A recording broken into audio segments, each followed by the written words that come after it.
I think it's important up front to really think through what are the possible sources of bias, and importantly, what are the possible sources of bias that we're really worried about?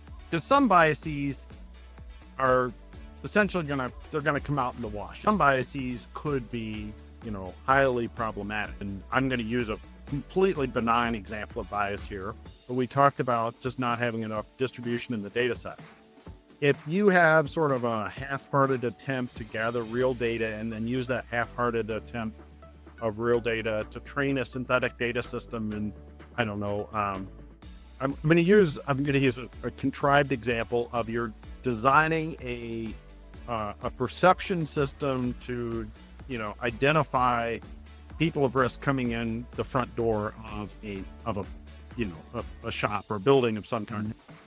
If all you do is you have a camera standing at that door, nobody ever walks in the door, and you're never able to identify anything, that data is completely and utterly useless.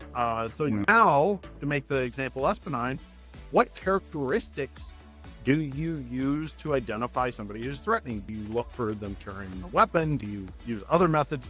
These are things that you have to really go through and say, all right, let's think about what bias could get injected into this, either intentionally or unintentionally. And let's expand our generation of synthetic data. Let's expand our capture of real world data. Let's expand our generation of synthetic data, and let's put in some guardrails to explicitly control for that bias. So I think it's really more about just understanding what the potential sources of bias are up front before you go any.